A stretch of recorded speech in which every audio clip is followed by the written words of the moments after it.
Today, my friends, I want to talk to you about the recent attraction to alien technology and this seemingly widespread belief that the U.S. government, in particular the deep state, is holding special alien technology that we are unaware of. But once we become aware of it, it will lead to miraculous medical cures, the advancement of life well past the natural age, and other incredible technological achievements that are just impossible, supposedly, without the help of alien technology. Well, the it's going to sound so hard for many of you to believe this, but we are prohibited in many ways from benefiting directly from. It's not just technology. We're on a primitive third world, a third density world, and we're just not allowed to do a number of things. But it's not to hold us down. I mean, humanity itself has generated enough genius, enough discovery, enough invention that our lives would be incredibly better if we were allowed to have that technology. But that's just talking about the human technology. The alien technology, I mean, it's like asking the angels, "Psst, hey, you guys that are here to take care of us, watch us, inspire us, and to keep an eye on us, we need extra special privileges. So can you get us some of that good stuff, that those flying machines that can zip around at 5,000 miles an hour?" And that's exactly how these beings, and they are extraterrestrial, they're also spiritual. They're like our soul gardeners, our soul ranchers. And it's their job to inspire us either way. And it's our job to exercise our free will as to who we want to believe, as to which direction to go. That's the entire issue, is to develop ourselves. And if we feel happiness is a huge 3-bedroom brick townhouse, that's your happiness. Okay, there's something apparently very important in that pursuit. But to be a well-rounded individual requires more than just the material acquisition. And so much of what we have today is purely driven by technology. Anyway, I digress. The point is that this technology, they really made fools of the elites of this world, who were bamboozled by these aliens that were from a more advanced civilization that would give them this technology if only they would do such and such or whatever. And they entered into what they thought was a treaty arrangement. Now, first of all, be it understood that there is no treaty that supposedly was signed on behalf of the United States of America, whether corporate or the actual people of the United States had no awareness of what was really going on. And to this day they don't. Hopefully they will, as this unfolds. But the original deal was really made by the military in pursuit of weapons or potential weapon systems that would allow them to dominate the earth, and they could justify it in their own minds as to how that's the right thing, and that we should all have to suffer for the right thing to be instilled upon us. But that's why certain things are not allowed to be given to man. So they arranged to give them 9 craft, which is what Area 51 S4, those bays are intended for, just as Bob Lazar as well as Dan Burrish has discussed. That much is true. They weren't given the secrets of the propulsion system, though. So what we have going on now is a very late attempt by the government, by the elite, actually, elements of both the deep state and the military, the patriots. I think this is one area in which the patriots have full control now, and they intend to use that information to help inform the citizenry when they inform them of many other things that have been kept from them. At least that's what we trust the plan is all about. Let me take a moment.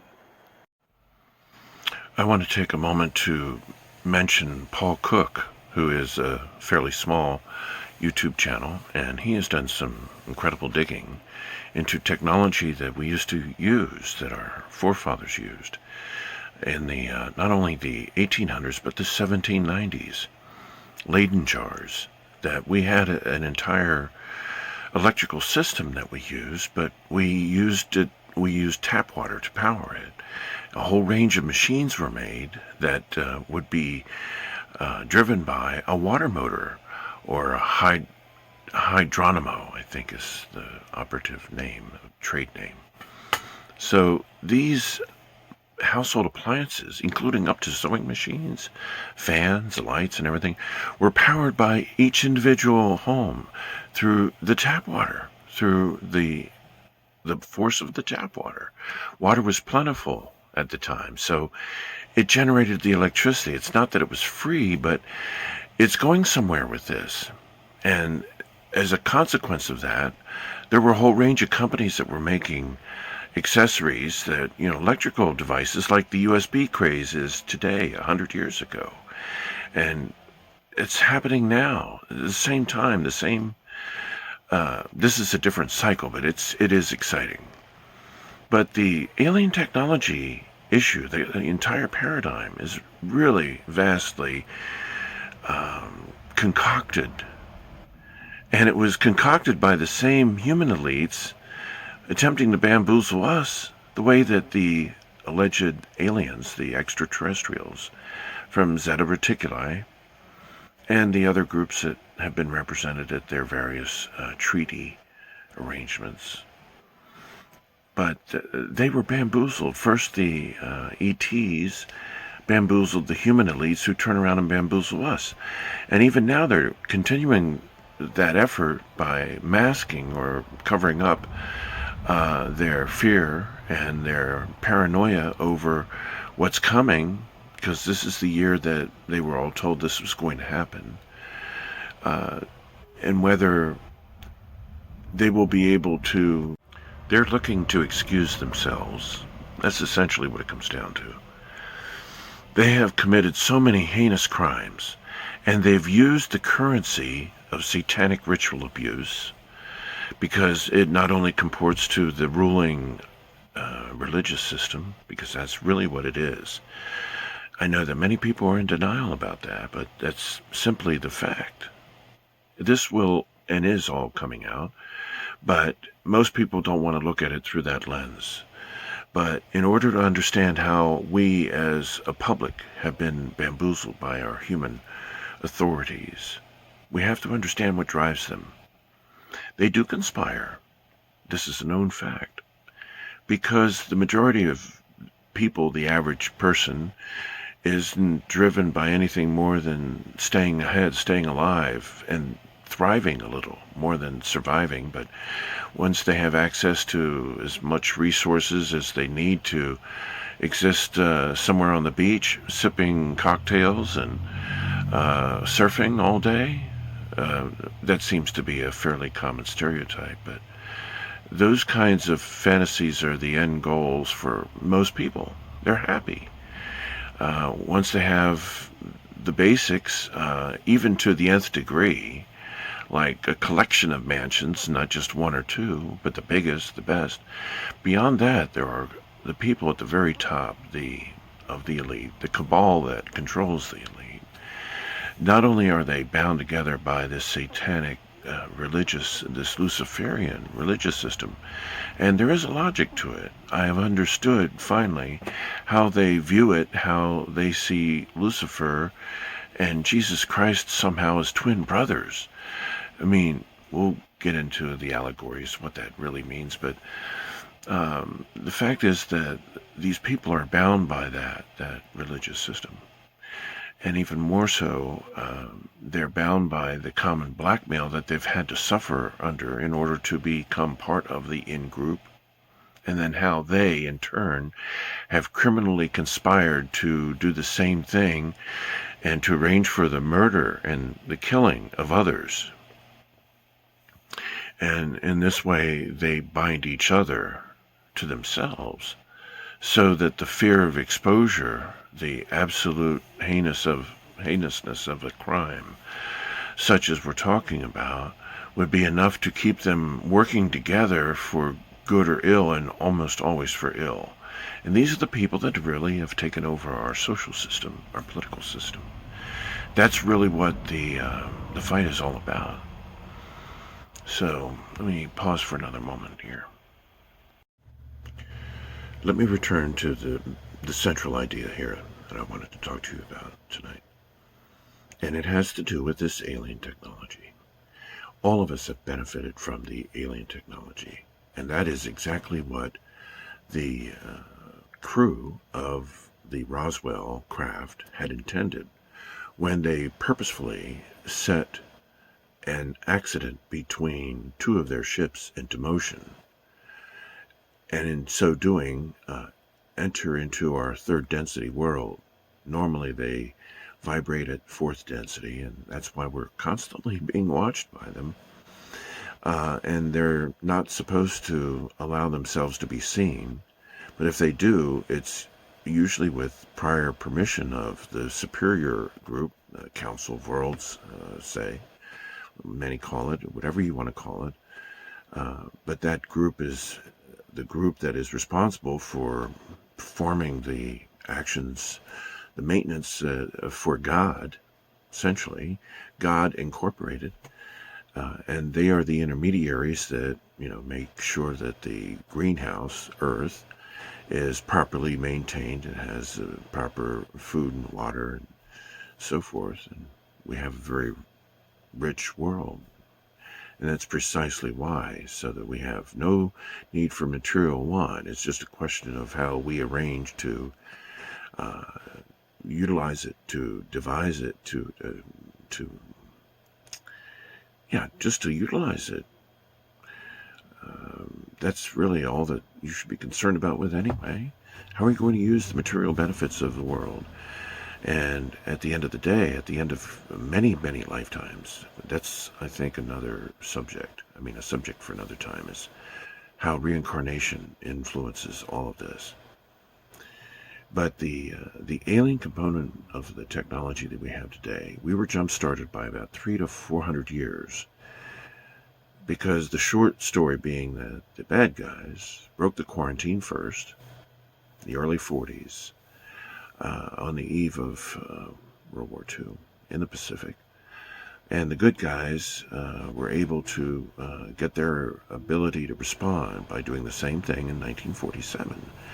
And it is that craft that was harvested from Roswell that allowed them to develop. And you can read all of this, most of it is in this book, The Day After Roswell. And it talks about how all of these things, the laser pointer, the silicon carbide chips, the transistors, the Kevlar type of material, all these components from the ship, the walls of the ship, the controls, the innards of this ship, just their basic scout ship, were used to develop our entire computing system, beginning with the transistor. They rushed that one into production right away, and they gave the glory to two guys that had no inkling. They were just tapped because they could be relied upon to go along with the charade. But all of that technology was already infiltrated into our military-industrial complex, as Eisenhower knew, and he knew the origin of a lot of this technology. And of course they all supported it. It had been agreed upon at the treaty with these aliens. So later on, when it became much more official, in 1954, during that meeting that Eisenhower had with 60 of the most powerful humans, that this arrangement was made so that they would receive the 9 flying craft. They wouldn't be given the propulsion power itself, but we could at least get those. They in turn would be allowed, let's just say in quotation marks, to monitor us, to pick us up for essential questioning and examination and so forth. And what was really going on there was it didn't require the permission of our human authorities. It required not only our permission, but we had to volunteer to take part in this program.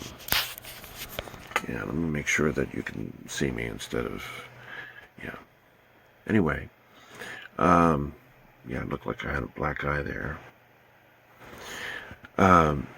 So the arrangement that was made was really so that the Zetas, who are our shepherds for this coming soul harvest in a few years, they were entrusted with developing the hybrid race that will come after us, after Homo sapiens. Homo reticulus is essentially what we're talking about here. A merging of the best of their genetics as well as the best of ours. Because essentially it's just a container that we use, our bodies, that's inhabited by our real selves, our souls, which, you know, they need to feel a part of that body for the time that we're incarnated. We go through many of these lifetimes through different forms. But essentially that's what's happening. But the majority of us will be moving on to higher realms because we've been cultivated here, and most of us will continue from here on another world where we will finish our lessons. But all the lessons that we've been learning while we're here in these many lifetimes on Earth have been to prepare us to become a local governor god, the chieftain of a realm, of a world, or a galaxy, and be able to help administer justice as all the many different possibilities of worlds that the ultimate creator God had fashioned from raw material, as could be developed, that they would be developed in an orderly way. But there's only a handful of these very special soul ranches, and Earth is one of them. And so yes, we're very much blessed, but at the same time we have to be very much humble for that. Because even with all of our faults, etc., we've been given this gift of free will. And in order to enshrine it as much as possible, we have to enshrine it within the privacy of our own skulls. It's a phrase that really encapsulates what I'm trying to say. We need to have that privacy. It is essential. We do not want a super state, a big brother political state that is constantly watching our not only our every move, but our every thought. It wants to anticipate our thoughts. It wants to milk our being, our energy, for as much of the profit that it can get from it, exploit it to the maximum, and usually without concern for the rest of us and who we are. Now that's their view, the power elite on Earth at this point. But that's not the view that we share with them, that the majority of the people, the so-called 99%, we're here doing our own human experience. We're spiritual beings having a human experience. So we need to be able to have that full experience as much as possible without having a group of people, other people, no matter who they are, whether they separate themselves according to their race, according to their gender, according to their political belief system, according to their religious belief system. We don't believe that one small group should have the power over the many. So, no, that's not right. We have a public illusion, and if we want to succeed, we have to make the public illusion a reality and not merely a delusion, which sadly it's become in the past 100 years or so, that we've become an electromagnetic society. This has been happening. So as much as we have this possibility, we also have this terrible antagonist that is attempting to win at their version of the game, and they see it more as a game where this is a reality. There is a real difference between heaven and hell, so to speak, even though they're metaphorical, up and above and down below. But just for the purposes of this discussion, this alien technology, we're experiencing it by me appearing on this screen. All of our computing, our personal computers, our smartphones, everything really since the transistor radio of the 1940s and 50s started to change the way that we lived our lives. Ever since then, all of that technology really has been powered by developments that humans have made when they reverse engineered this original material that came from the Roswell spaceship.